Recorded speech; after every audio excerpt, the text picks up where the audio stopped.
I'm excited to introduce our CAMERA on Campus Fellow, Justine Murray, who helped plan this event for her CAMERA Fellowship requirements. Thank you all for joining us today to hear Dr. Elman dissect the startling issue of rising anti-Semitism on college campuses, which is frequently ignored, unlike other forms of bigotry.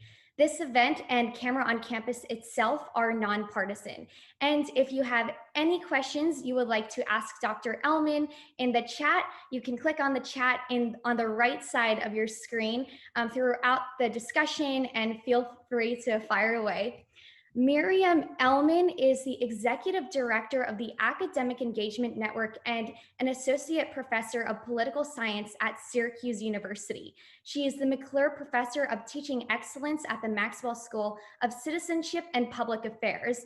An award-winning scholar and teacher, Elman holds degrees from the Hebrew University of Jerusalem and received her PhD from Columbia University. She has edited 6 books and is the author of over 65 journal articles and book chapters on topics related to Israel and the Middle East conflict. Recently, she co-edited Word Crimes, Reclaiming the Language of the Israeli-Palestinian Conflict, a special issue of the journal Israel Studies. In 2018, in recognition of her work, she was listed by the Allgemeiner news site among the top 100 people worldwide positively influencing Jewish life. And I was very fortunate as a young Jewish student to have Dr. Elman as my professor, where outward expressions of hatred towards Jewish people is as rampant as any other campus in the United States in the name of anti-Zionism. She has experienced anti-Semitism firsthand at our university and elsewhere, and she continues to endure efforts to cancel her for her Zionist Jewish identity. And with that, I am very proud to introduce Dr. Elman. Well, thank you so much, Justine. That's a gracious introduction you gave. And I really want to thank CAMERA on Campus for organizing this event and inviting me to speak, and really for all the work that CAMERA does on the American campus. I've had the pleasure to be able to work with CAMERA multiple times on different campuses across the country, and I've also spoken for CAMERA at various events. So it is a pleasure to be back at an event like this. So I'm going to share a screen, and this should work. Let's see. Okay, so I think you're able to see the screen full on your computers. And what I really want to start with is thinking about some trends that we're seeing on American campuses. And then I'll move on to some challenges that we're facing today, and some solutions and best practices. And from there, just open it up to your comments and to your questions. So, you know, it is true that BDS divestment resolutions are still being fielded on campuses. Most recently at Columbia, my alma mater, and also at University of Illinois, there's a BDS divestment resolution at San Francisco State that's upcoming. One just passed yesterday at Cal State Fresno. And there's also academic boycotts that are still at play, efforts to shun the entire university system of Israel. And we've been involved, the small association called the Society for the Study of Social Problems. This summer, there was an academic boycott resolution. In my organization, we took an active role to push back on that, and it was defeated. But what we're finding is something a lot more insidious than just BDS divestment votes in student government. We're seeing something more insidious than just anti-Israel boycotting. There's now a more pernicious form of anti-Israel activism, which Justine just mentioned to you.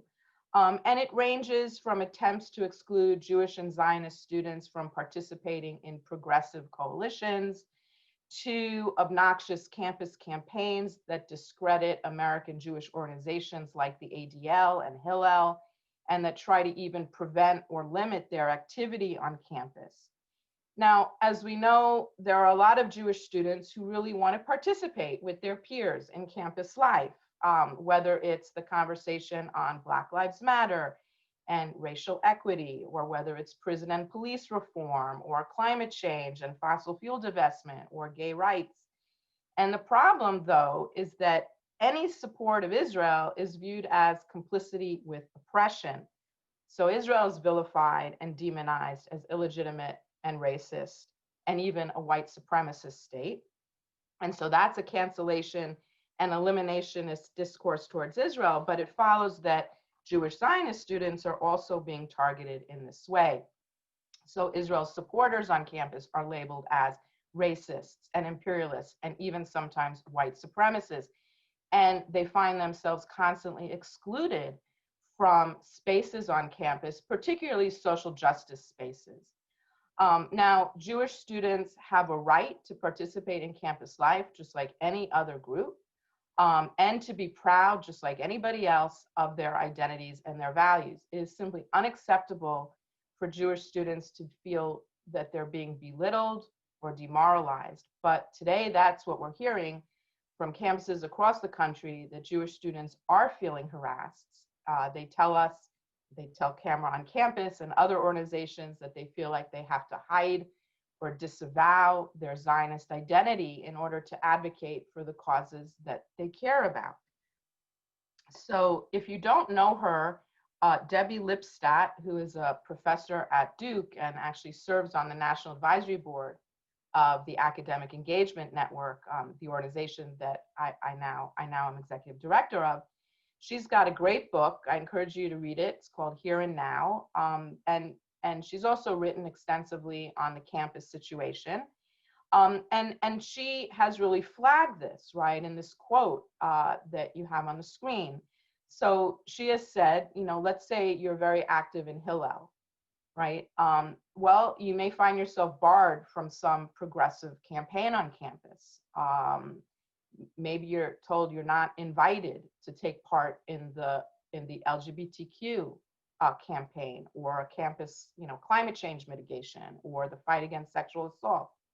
Or maybe you've been elected to student government and you feel like you have to scrub your resume clean of your pro-Israel activism.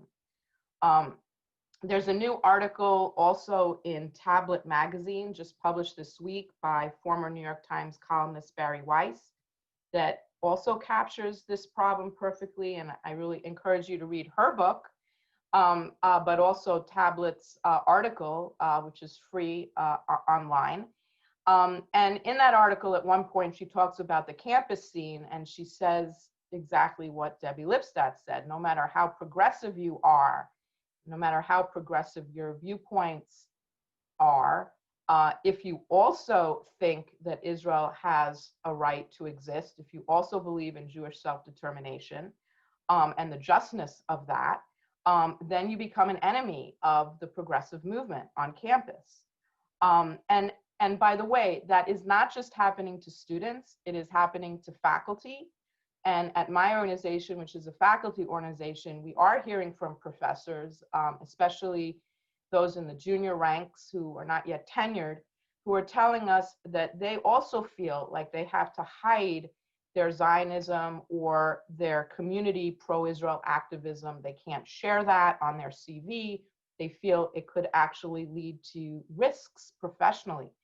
You know, that's sort of a new phenomenon, but we're starting to track that, and we're beginning to see an uptick in Jewish faculty also feeling like they need to hide something about their identity in order to succeed. Now, I want to just say at this point that most US campuses are not hotbeds of anti-Semitism, and BDS tends to be concentrated in the coasts, on the East Coast, on the West Coast, in the Chicago hub. There are over 3,000 campuses in the US. Only a few hundred have really been impacted by what I call anti-Semitic forms of anti-Zionism. but they do tend to be prestigious schools, elite schools by various indicators, and ones that have high percentages of Jewish students. So on these campuses, anti-Semitism has been rising significantly since 2016, according to the ADL, and also according to Hillel, which recently reported that on the campuses that they work on, there has been an all-time high in anti-Semitic incidents with nearly 200 last year. Now, let's talk for a minute about the far right. Okay, so the far right does come onto these campuses, but typically from the outside.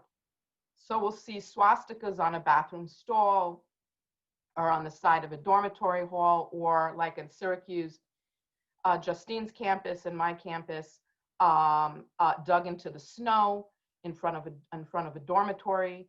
And there are these kinds of flyers that get plastered overnight onto campuses accusing Jews of driving globalism, of pushing immigration, of infiltrating the government, destroying white man's America.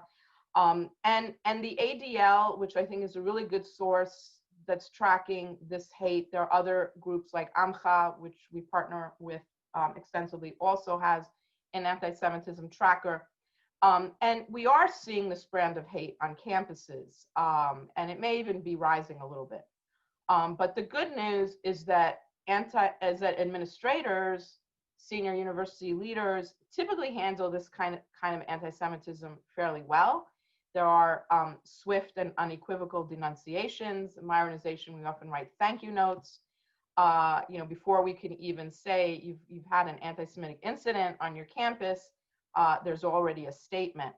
That is not the case when it comes to far left anti-Semitism, where oftentimes administrators are often like deer in the headlights.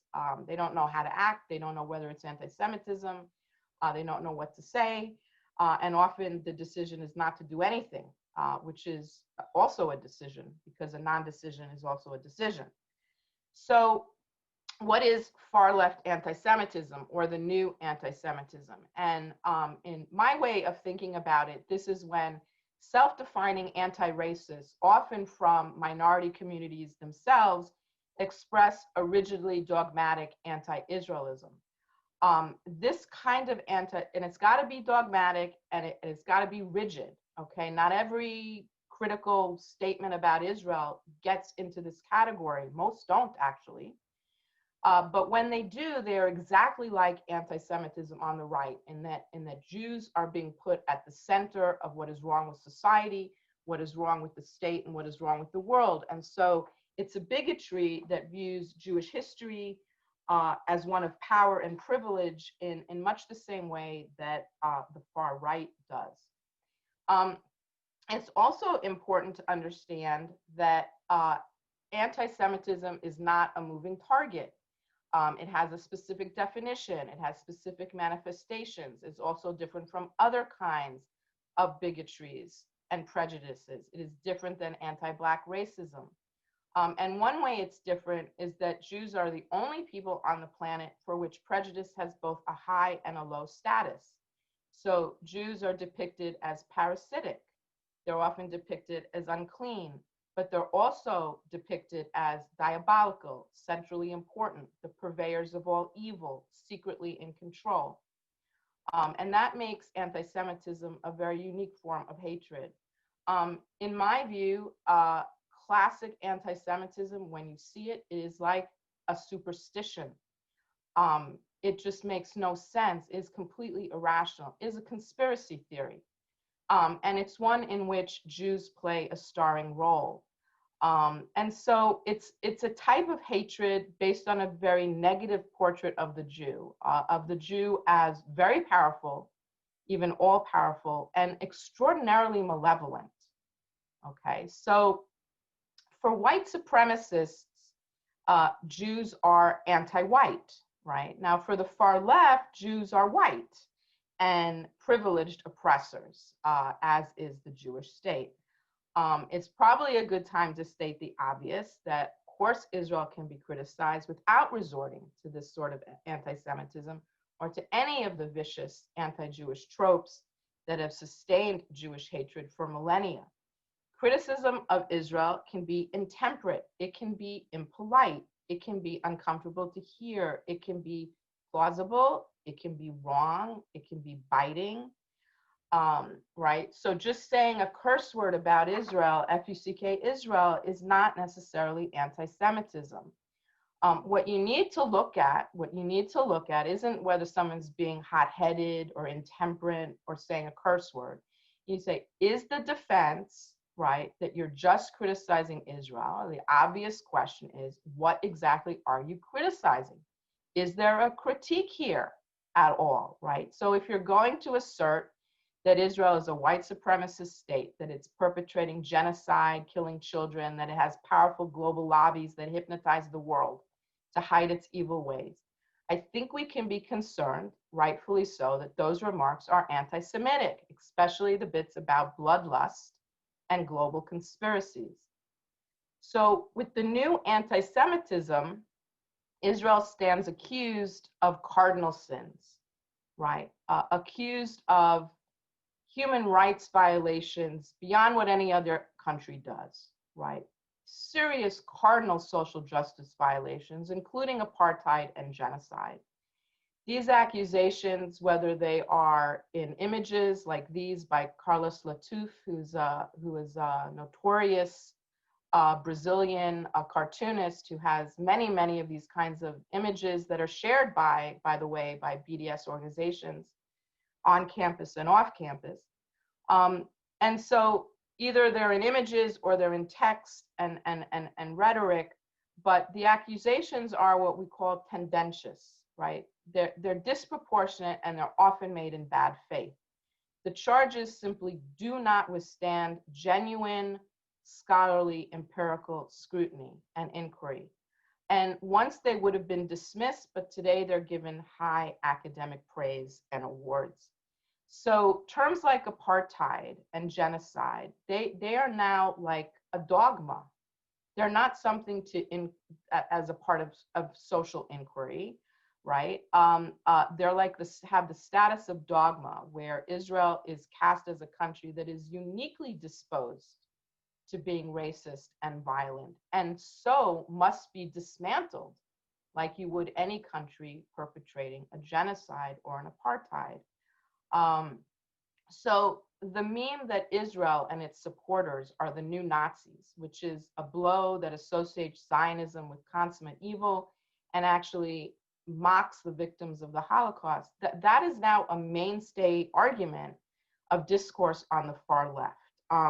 And as you move from the far left into even more of the mainstream left, you see other instances of this. So think about this T-shirt that was worn at Netroots Nation. And Netroots is a very important annual conference for progressive political activists. And you see how Zionism is included with every other awful ism and phobia, right, that can't be tolerated at all.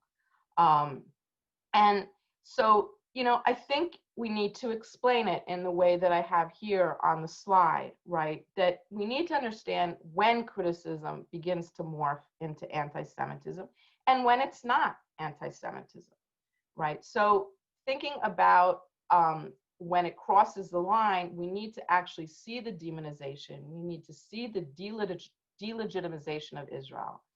And that's where the IRA definition comes in, which is the little box on the slide. And if you don't know about the IRA definition, there's a lot you can read up on it, and you can see how important it is as sort of the gold standard of understanding anti-Semitism today.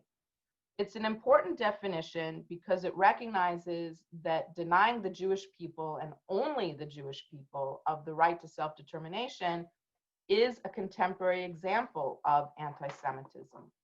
And it also recognizes that anti-Zionism can be, and often is, anti-Jewish, because it's a demand that Jews shed and disavow a key component of their identity as Jews. So I want to turn, for the rest of the time that I have left a little bit, to two challenges that I think CAMERA on Campus is going to face, and that we're all going to face in the coming year. And the first challenge is obviously COVID, right? So this pandemic has changed our world, and college life is no exception. I don't have to tell any of you this, but it's really had a dramatic and unprecedented impact on higher education. And there will be enormous financial costs when it's all said and done. Many campuses are simply not going to survive it. And there are many that say that we will not return to a brick and mortar model of higher ed either, even when a vaccine is found and we go back to the normal. But in the short term, there are so many pressing problems due to COVID that we're really concerned that university leaders may be too preoccupied to have the bandwidth to deal with the issue of campus anti-Semitism. And even raising the issue may be seen as inconsiderate or not the right time. Maybe we need to push it off till later. There will be some who will say there are more important considerations on campus than hurt and bruised Jewish feelings.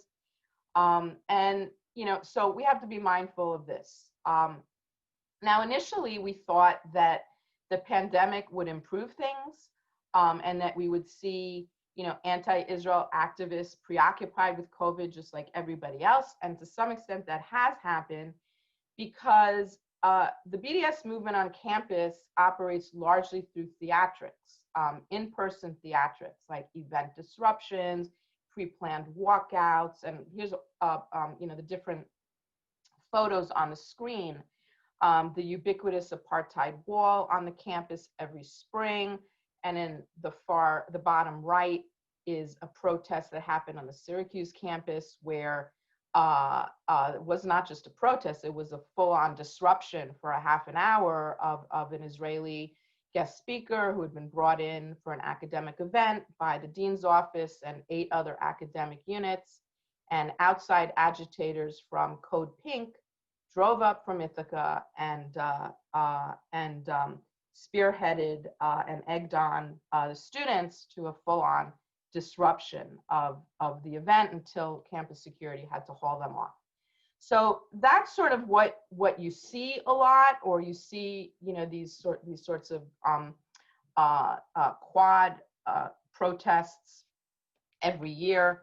And campus closures meant that those things couldn't happen, or at least they can't happen up close and personal, and there were campaigns that had to be postponed. But we did see Israel demonization and delegitimization move pretty quickly online.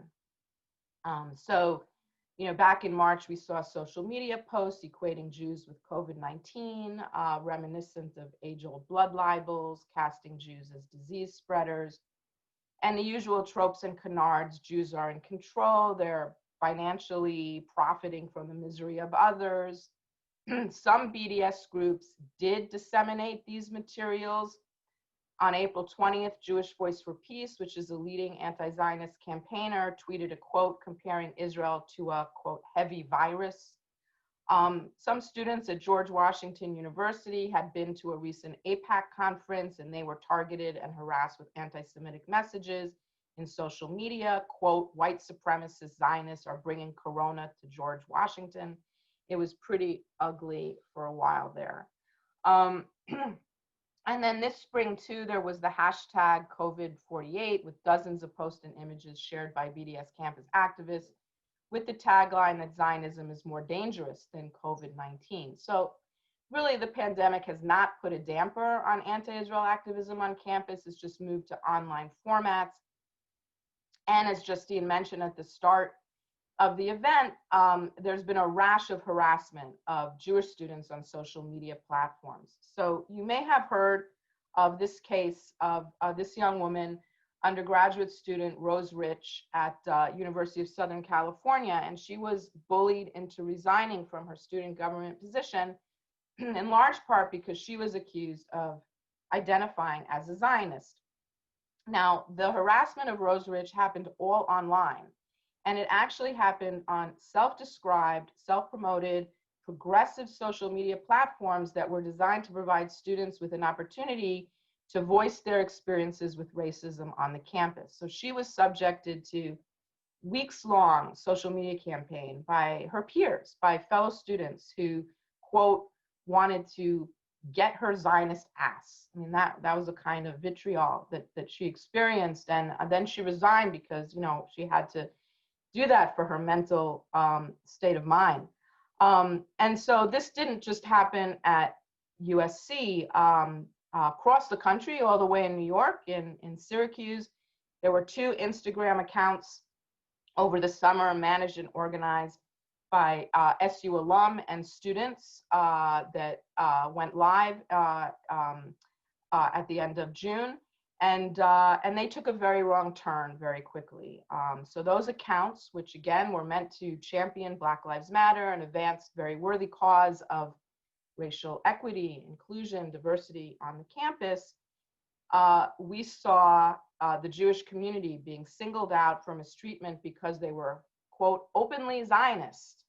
And so for days, Jewish and Zionist students and even faculty, including me, faced a wave of anti-Semitism on these social media accounts and other related platforms, including a really awful live-streamed Instagram video, which is cached and can be shared, and it's one of the worst things I've ever seen.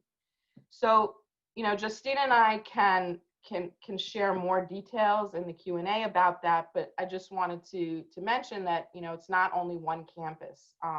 It's happening on multiple campuses, and Justine also wrote a fantastic article in JNS about the experience at Syracuse, and you can read about what happened. Now, this coming year, many campuses will reopen with hybrid models, so anti-Semitism will only be online. And on the screen, you'll see the Hillel entrance at UMass Amherst was graffitied. And this happened on Holocaust Remembrance Day. So graffiti defacing Hillel, and actually Hillels are being defaced like this. It's becoming a thing. It happened on a number of campuses this spring. So this sort of brings me to a second challenge in the coming year, which is, you know, how can we foster Black Jewish solidarity on campus while opposing efforts to hijack the racial justice cause for a virulently anti-Israel agenda, right? So how can we ensure that Black Lives Matter campaigns on campus are a welcoming place for Jewish and Zionist students? And so we know that anti-Israel propaganda on campus has, for some years, focused on the Ferguson to Palestine meme. It's really drawing these false equivalences between injustice facing Black American citizens and then Israel's policies toward non-citizen Palestinians. You can critique both things, but it really is apples and oranges to try to make these kinds of links. And let me just say that I researched the Israeli-Palestinian conflict. I've written books, articles, and most people, most serious scholars will say this is a protracted conflict between 2 national movements. It's a tragedy, really, of failed leadership and flawed institutions and extremists on both sides who have a very strong incentive to keep the conflict going, and even violently if necessary. But one thing that the Israeli-Palestinian conflict is not, it is not a racial conflict, okay? It is just simply simplistic and actually empirically inaccurate to characterize it that way. And yet BDS does that. The narrative of BDS is that this is a racial conflict, and the Jewish state and Zionism are recast as racial issues. And in the wake of the killing of George Floyd, this has really gone into hyperdrive. So now we're seeing on campuses an effort to link Israel to US police brutality. And there's even a campaign to do it. It's called Deadly Exchange, that Israel is teaching and training American cops on the beat to abuse American Blacks and other minority communities. And for 3 years, since 2017, this campaign is being promoted by BDS organizations, US Campaign for Palestine Rights, Jewish Voice for Peace, Students for Justice in Palestine, American Muslims for Palestine. They're all promoting this. Now, personally, I think that BDS has simply jumped the shark with this campaign. because it conceives of Israel as a malevolent part of a wider Jewish conspiracy. And that makes Deadly Exchange anti-Semitic. It holds not only Israel, but also the American Jewish community, Jewish organizations that you see on the screen as complicit in some sort of conspiracy or a deadly mission to oppress their fellow citizens, because they're paying for it and they're hosting it and they're funding it. So ADL, AJC, APAC become cast like a hidden and moneyed force behind the manipulation of governments, state agencies, police forces. If this sounds familiar, it should be, because that is what the Protocols of the Elders of Zion is all about, the infamous anti-Semitic forgery. And now we see Deadly Exchange being pushed on US campuses as well. And at Tufts, it's a major campaign. On other campuses, it's been an event or two. And so, very problematic when you see at Berkeley a student saying something like this, right? That the IDF trains police in America to kill Black people. That was at a student government meeting. So I want to end the presentation with just a few ways that my organization, Academic Engagement Network, is addressing these issues and some of the best practices that we've found. I think they track well with CAMERA on Campus too. And just a bit about AEN. We are a nonprofit. We work very closely with the Israel on Campus Coalition. We have about 760 faculty members. Probably we have faculty members on your campus. If you're a student, you can get in touch with us or with the ICC to connect you up with some of our faculty. We operate on about 265 campuses, public, private, large, and small, only in the US. So we are US based. And we really try to increase Israel literacy, to defend free speech and academic freedom, respond to anti-Semitism. One thing we do a lot is we try to remind faculty about their responsibilities. So last year we partnered with the ADL to write a policy statement that when faculty are asked to write letters of recommendation, their personal political views shouldn't be part of what's influencing their decision. And that has happened where professors have said, I won't write a letter for this student, no matter how qualified she is, because she wants to go study abroad in Israel. So that policy was sent to hundreds of campus presidents and chancellors, and it was actually adopted in many campuses into their policies on the books. Now, a lot of academics don't know what BDS really means. They don't know that it does nothing to support Palestinians and actually causes harm to Palestinians. They don't know that it means shutting down study abroad or resisting any form of academic cooperation with Israeli universities and colleges, even programs that promote coexistence. So we often share this slide with our faculty so that they can let their own colleagues know what it really means to endorse BDS and what you're actually signing on to when you support BDS. You are signing on to the academic and cultural boycott of Israel, and you're being asked to support and carry out these kinds of actions on your own campus, including refusing to endorse or co-sponsor programs that promote reconciliation, peace, and coexistence. Let me say a word about the executive order on combating anti-Semitism, which was signed last year. This is really putting universities on notice. We are seeing a change, because what the executive order says is that universities cannot tolerate or dismiss discriminatory conduct against Jewish students or systematic harassment of Jewish students simply because it's anti-Zionism, simply because the attack is a criticism of Israel. And so what's new about the EO is how we determine whether unlawful discriminatory conduct may have been motivated by anti-Semitic intent. Anti-Semitic speech does not on its own trigger Title VI liability under the EO. It's an incorrect reading of the executive order to say that. You have to have an accompanying discriminatory action. So critics argue that the EO will be abused to silence constitutionally protected speech. There's always a chance that anything could be abused, right? But what the EO really does is make sure that when Jewish and Zionist students face discriminatory conduct or systematic harassment, that they will be protected.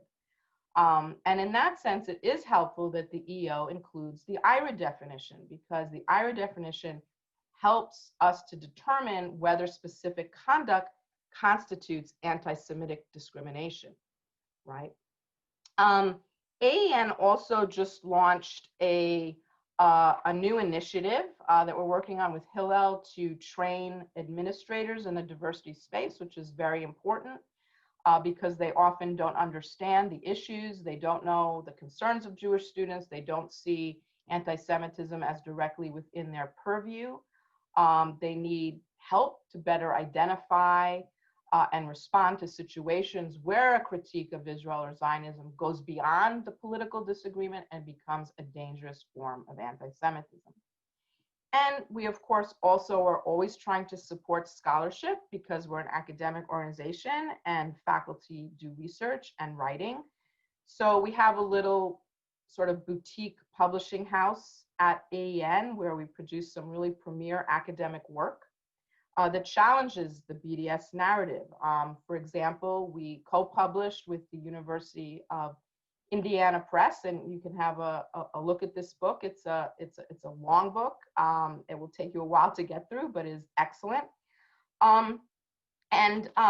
Carrie Nelson has a whole chapter devoted to a scholar at Rutgers University named Jasbir Puar.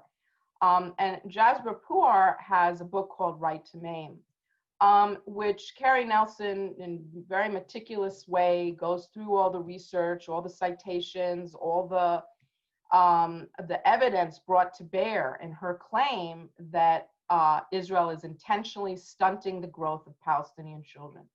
And he comes to the conclusion that this is groundless. It's what he calls an anti-Semitic delusion. It's a wild accusation, but it is published by Duke University Press. So we clearly need to hold some university presses to a higher standard. There's some that have completely professional peer review process and some that simply do not. And I think why I want to raise this is because this is not just about peer-on-peer harassment. It's not just about students being hostile towards other students. Anti-Semitism has infiltrated the classroom, and academic departments are hosting events that demonize Israel, that even condone violence and terrorism against Jews. So you may have heard about the case recently at San Francisco State where two faculty were very determined to bring in a leading member of the PFLP, a US designated terror organization, into their open classrooms on Zoom. And so Leila Khalid would not get a visa to speak in person this semester. But this is how COVID has really been a bonanza for virulently anti-Israel scholar activists. And then last week, there was a event at Cornell in the Department of Architecture where a guest speaker from Brown was featured, and she literally erased Jews from the images in her Zoom PowerPoint. And she said, "I cannot bear to look at them." And that's a direct quote. Now, the pre-state period, the Yishuv period before 1948 raises a lot of tough and challenging questions. Justine's been in my classes. She knows that I take on those challenging questions. Sometimes it's uncomfortable. Could Zionists have done things differently? Maybe binationalism would have worked. Why didn't it win out as a viable option? Sometimes it's painful to discuss these kinds of questions, but professors shouldn't be shielding students from unpleasant disagreements. But they also have an obligation to foster tolerance and respect. They can't be belittling students, denigrating their identities, intimidating them into silence. They can establish the curriculum, they can decide the guest speakers, what topics to cover. But this kind of dehumanizing rhetoric and language that was on full display at a Cornell University event, which was essentially an online classroom, That should have no place at a university. Lastly, we try to encourage university leaders to speak out against anti-Semitism like they would against any other bigotry or racism. We don't want any other, we don't want any double standards, and we need to insist on that. For equal treatment should be a shared goal. And university leaders need to respond promptly and unequivocally to anti-Semitic incidents when they happen, including anti-Semitic forms of anti-Israel expression. They have to publicly condemn it. They have to affirm it's intolerable. They have to insist on values of civility and respect and tolerance, and to showcase that everyone has a right to a non-hostile learning environment. But all too often, administrators are turning a blind eye when Jewish students are intimidated, when they feel ostracized because of their Zionism. But sometimes administrators do take strong stances against harassment, and then they need to be congratulated and told, good job. So I'll give you, one example from Mount Holyoke. It's a private liberal arts college in Massachusetts. And when anti-Zionist and anti-Israel demonization began to pop up on an anti-racist Black Lives Matter Instagram account this summer, same like at Syracuse, same like at USC, it was heavily branded as a university account run by students. And the administration quickly spoke out, and they released not one, but 2 statements condemning it. One from the Office of Diversity, which is terrific, and for good measure, another one from the president's office. And I think that can really serve as a model. We didn't even get a letter out. We didn't have time to get a letter out to the administration in Mount Holyoke. They had already stepped up and served as the moral compass of the campus. So congratulations go to Mount Holyoke College. And then faculty can also speak out, because recently several faculty members at my organization who work at University of Southern California, they spearheaded a letter that was eventually signed by 45 other faculty condemning what happened to Rose Rich.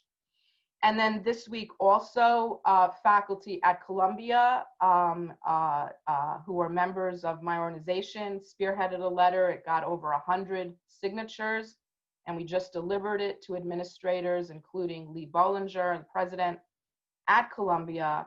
And the letter argued that BDS is divisive, and also they expressed concern that BDS would adversely affect the campus climate for Jewish students. And maybe they were prophetic, because within days of a BDS referendum passing, there's a swastika that appeared on Low Memorial Library, on the steps of the main library that you see on the screen. So my organization, AEN, but also CAMERA on Campus and Stand With Us and the Simon Wiesenthal Center and the Israel Campus Coalition and AMCHA and Hillel and many other organizations, we've accomplished a lot. And I think we are moving the needle, but there's really a lot of work to be done. And above all, we're grateful to the students and the students who are part of CAMERA on Campus and the work that you do to raise awareness and to make sure that you can continue to study and learn in a non-hostile learning environment. So thank you very much.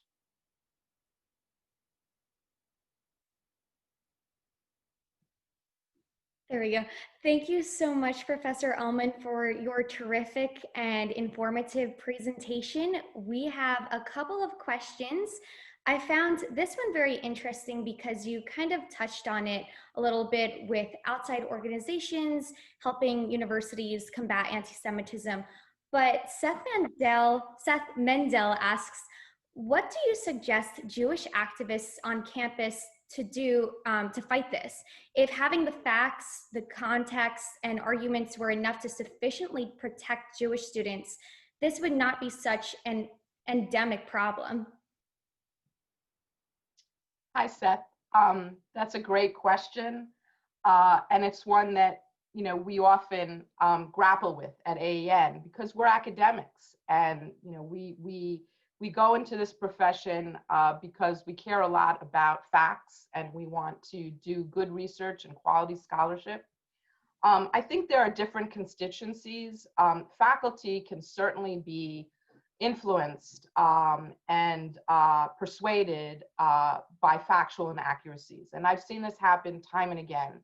So for example, at the American Historical Association, our AEN faculty did a painstaking takedown of a BDS academic boycott resolution, showing how the facts were inaccurately portrayed, the citations were wrong, came out to a 10-page dossier that was really a critical, very painstaking and meticulous condemnation of this document. And many, many faculty would have otherwise signed on because of the emotional desire to support what is perceived as a group that needs support, Palestinian people and Palestinian civil society, said, hold on, I can't sign this until this becomes a better document. This flies in the face of what I understand to be proper historical inquiry.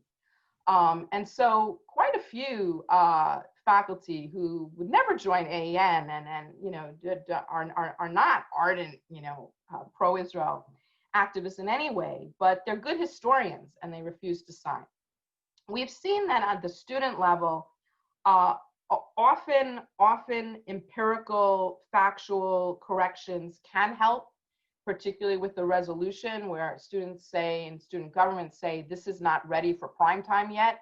I'm not signing this document, and then it goes away. But oftentimes what we find is really important is the tapping into the issue of equity and diversity, and the fact that look, this is a petition or a campaign or a type of initiative that deals with Black Lives Matter, or it deals with you know, prison reform in Massachusetts. And we want to be part of that, but we can't be part of that because you have inserted in clause 3.7 a BDS divestment you know, piece that links up to a campaign that we think has anti-Semitic elements and that is virulently anti-Zionist, and that impacts our identity. We can't sign on, we cannot be allies with you. And saying you've hurt us is also very important. This is hurtful because I don't think people want to hurt others. And they need to understand how hurtful this can be, and that there is a way, and we've tried to model it, Justine. I know you've helped and others, we've tried to model a pro-Palestinian activism that isn't hurtful, right, on campus, that is respectful and tolerant and is critical, and that's fine and acceptable, but that doesn't cross the line into anti-Semitism. And that's what university leaders and faculty and students can model on the campus. Thank you. This is a little bit of a similar question, but Michael Garaf asks, how, as an Israeli specifically, he would like to know if there were more Israeli students on campus to fight for Jewish people's rights, would that make a difference? That is a super question, very important question. And we have many Israeli faculty in AEN. They often spearhead some of the activism that we do on campus because to them it's very personal, right? And an anti-Zionist or a virulently anti-Israel campaign, one that demonizes the country they were born in, where many of their families still live, where they are attached, right? That really cuts. That's really a deep hurt. And insofar as it becomes discrimination, so if we begin to see Israeli students, Israeli graduate students are not getting into programs because their files are not read, because that's what PACBI says you should do. You're not supposed to review files for tenure of Israeli scholars. You're supposed to shut down study abroad programs. You're not bringing in Israeli faculty, right? So, you know, except if they're pro-BDS Israeli faculty. So it's picking and choosing which Israelis are okay to come on campus, which Israelis aren't okay, which Jews are okay, which Jews aren't okay. And I think that, you know, Israeli students really can play a role in showcasing national origin discrimination that is often involved in these types of campaigns and the movement overall. So very important, and I think more should be done. In fact, we're thinking of creating a section or an interest group in AEN for Israeli faculty so that they can come together as a group to strategize. Thank you. And another attendee asks, due to COVID-19, many Students for Justice in Palestine chapters have shifted their strategies towards collaborative co-sponsorships across the virtual space, creating mega events of sorts. And do you think that this could become a new trend for anti-Israel activism, even post-COVID? You've talked about the BIPOC pages really engaging in this. Right. I absolutely do think that the genie is out of the bottle and will not be put back in, even after there's a vaccine and campuses open up. I think that the anti-Israel BDS movement and the detractors have already were very savvy with social media, far more than the sort of the anti-BDS community.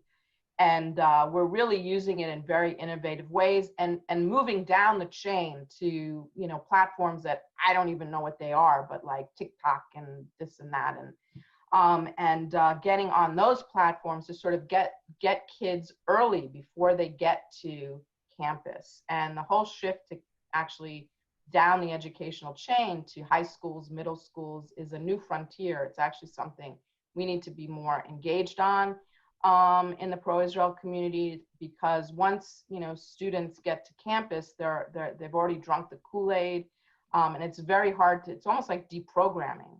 I've seen that in some of my classes, and my colleagues share that too, that so they're like, wait a minute, what? I just heard all this in high school, now I was wrong. Well, you know, here's the scholarship, read it, and then you'll have a different view on. So, you know, I think that we do need to go up a huge learning curve, and what we have seen is the way in which the different organizations can get some pretty nefarious characters in front of students in a way that they might not have been able to do in the in-person way, right? So somebody who would probably not get a visa, right? Being able to Zoom them in. And so we have to be very, very alert to when this happens, and be able to share it with administrators, because it's really no different than what would happen in a lecture event in person, right? You have to deal with cyberbullying, and you have to deal with online anti-Semitism in the same way that you would with an in-person classroom event or an in-person guest lecture. Yeah. Right. And we've definitely seen that at Syracuse University. As a student here, Carson Gambaro, points out, he asks, Professor Elman, you've been publicly singled out by other SU students as a far-right Zionist who promotes the killing of Palestinians as well as pushing Israeli propaganda. These specific comments were made by a Palestinian student, allegedly, regarding your Twitter page. And by the way, a lot of these people weren't even in Professor Elman's class. I don't think any of them were in my class, to be honest. I did get scores and scores of emails and notes from students who said, I don't know what these kids are talking about, and don't worry about. I mean, that's the thing is when you're in the public eye, right, you are going to get the occasional hate mail or the harassment, and you do what everybody does. You just block the person. I rarely block anybody, actually, on social media, because I want to hear what people say, and I don't want to create a bubble for myself. But I will obviously block anti-Semitic hate speech and that kind of thing. What was really problematic for me with the Syracuse Instagram pages, in the same way that we saw at Mount Holyoke and at USC and other campuses, is the way in which a really worthwhile goal became so tarnished, took such a wrong turn into really attacking people for their Zionist identities. It's not here's an argument you made, which is inaccurate, right? It's really sort of attacking a part of Jewish identity. And then that's what, you know, is that I was openly Zionist, not that there aren't other Zionists. Probably, you know, in the end, it was really not an attack on me, but an attack on the Jewish community at Syracuse University. And once people began to see it that way, then there could be action taken. You know, so I do think that that's what made it different for me. Had it just been a couple, you know, so who cares what somebody writes? You know, I have phenomenal reviews every year. I get awards for my teaching. I have a named professorship for teaching. So this is like immaterial and irrelevant, but it became relevant because it was about attacking Jewish and Zionist students and faculty for their identities. And then it became my problem, right? Then it became something I could not avoid, because not addressing that it just leads to more hostility. And I thought it could be a teachable moment for the students, you know, and in the end, that's what you want. You want sort of a teachable moment about how to criticize, right? And how you would engage in arguments and debate, right? Rather than tarnish and smear people's reputations with lies and defamation. You know, I mean, once it gets to defamation, you're getting into legal territory, right? And I think students, alumni, and others need to be very careful about what they put on social media, what they put in their feeds on Instagram and so forth, because you know, if they begin to defame people, right, based on particular laws in the state they're in, then, you know, they could face legal consequences should somebody decide to do that. You know, I decided it stopped. So, but you know how the internet is, Justine. Everything is shared. Nothing ever goes away. I have all the screenshots. So, I know you do too. Yeah, it's pretty frightening. And Carson's wondering, do you think that the vitriol that we've seen over the summer is representative of anti-Semitism in general, or more so against non-mainstream opinions?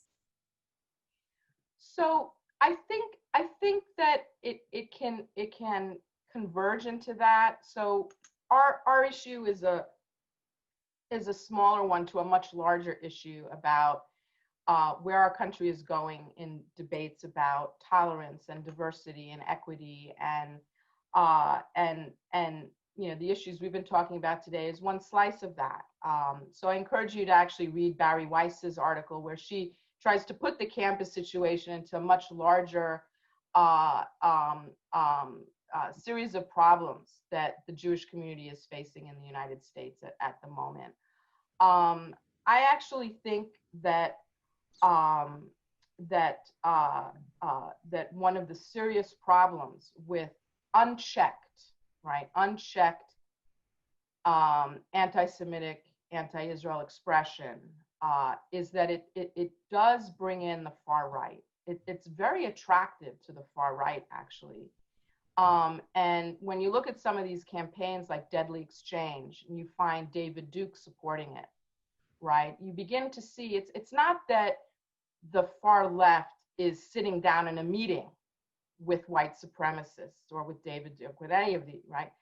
But once you begin to demonize the Jewish state and groups of Jews in America, Jewish Zionists, it's very attractive to the far right. And this is why, for example, you have throughout a 30-year period, we see, and even today, we see some white supremacist groups supporting Louis Farrakhan and Nation of Islam, that doesn't make, but it does make sense, right? Because there's this convergence around hatred of the Jew.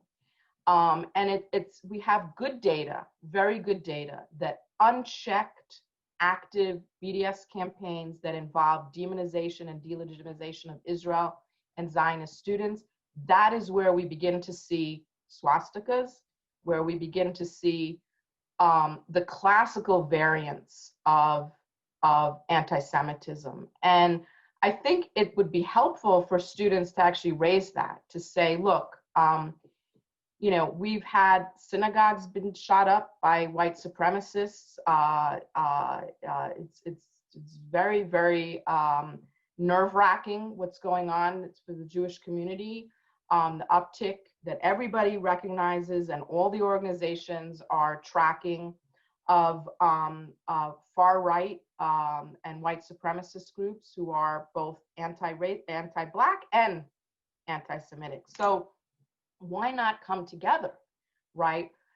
There's always been Black-Jewish solidarity, and it goes all the way back to the early parts of the civil rights movement. And you've written on this, Justine, that Martin Luther King was a Zionist, right?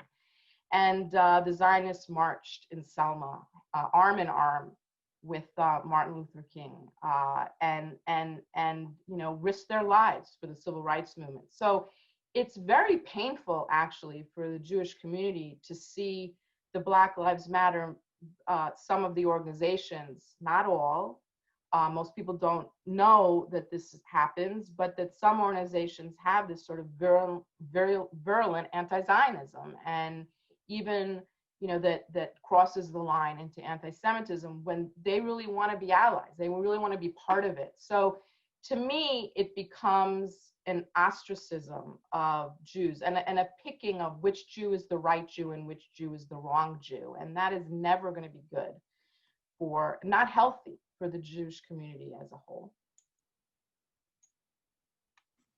Thank you. We have room for one more question, but I think I'm going to combine two ones together because they both really, I think we can really end off on an important note with them. So Betty Berenson is asking, can a retired faculty member be involved in your organization? Hi, Betty. Yes. Yes, we do have quite a few retired faculty in AAN, and what's nice about that is that we were able to link retired faculty with junior faculty and do some networking and mentoring for them. And retired faculty often have enormous assets on their campuses. They've worked there for 30 years or sometimes more.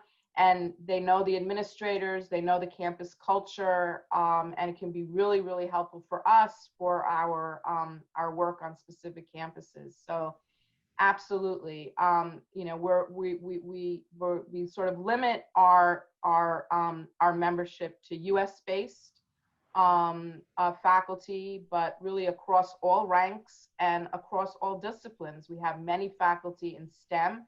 In fact, most of our faculty have no expertise on Israel or anti-Semitism or Judaism. They're in STEM fields, they're in business, in law, and you know, and all across, and they're just worried about what they see, and that's why they get involved. They want to help. They particularly want to help their faculty in the humanities, their colleagues in the humanities and the social sciences, where BDS is much more prevalent. As you know, there is some of this in the hard sciences, but very, very little. And actually, we're trying to show the modeling of coexistence efforts around the environment and around medicine and around, you know, COVID, and that happen regularly. And that can really be a model for the social sciences and the humanities. So absolutely. Send us an email, Betty. And Seth Mandel has another question, and I thought this was a really good question to end on. What would you say to Jewish students who experience anti-Semitism on campuses that don't have a large Jewish community or organized Jewish groups to look for support? Great question. And, you know, one thing, there's really no campus that's immune, even though this sort of hate tends to be concentrated, and national BDS organizations will target specific campuses. It doesn't mean that, you know, that this won't pop up Sometimes it depends what students come or what faculty get hired, and suddenly there's a campus that was quiet for 5 years and now has, you know, a lot of anti-Israel activism and so forth. So, you know, I think that where there are, you know, very, very few Jewish students, you won't have a strong Hillel presence, and you may not have a lot of Jewish faculty. There may not be a large Jewish community even in that area. And so it'll be really important for such students to reach out to organizations like mine, or like Israel on Campus Coalition, or Camera on Campus, or Stand With Us, and to see what kind of assets are there even in nearby campuses. So we've found, for example, that our faculty who work at some of these campuses where they're the only Jew will partner up with other faculty and campuses that are an hour away, or, you know, so it becomes like a little regional grouping or a statewide grouping, and then they can you know, share best practices and strategies, and they have some support. But I think that, you know, even first, the students have a lot of pull, whether it's a public university or a private university, the students matter. And I often tell the students, file a bias complaint, make a formal complaint, raise the issue. Don't tell me, thank you for telling me, but now go, and because you have an enormous pull. And so I think even just letting the diversity office, the dean of students, copy it even all the way up to the provost and the president, say, I am being harassed, I'm being targeted. It doesn't always mean there's going to be a big public way of addressing it, although sometimes that will happen. But I do think that that there will be administrators that will be tasked to help. So what students shouldn't do is just live with it, or God forbid somehow take off their Star of David or their kippah, or, you know, and check out of Judaism and Jewish life because they're fearful they then can't participate in campus life. Like, don't do that, because that would just make us all very depressed. So please reach out those students, and you know, we'll connect them and get them a network and get them the support that they need. Thank you so much. Thank you, Justine, and thanks to Camera on Campus. So I'll jump right in here just a second. Thank you so much, Justine. Thank you so much, Dr. Elman, for putting all this together and sharing your incredible wisdom with us. It was absolutely incredible. I want to take this time to thank everyone for attending, for asking these really thought-profounding questions, and for keeping the conversation going. At this time, I also would like to invite you to check out our website, cameroncampus.org, where you can learn about our amazing fellowship program that we have. It's a very prestigious fellowship program, as well as look for resources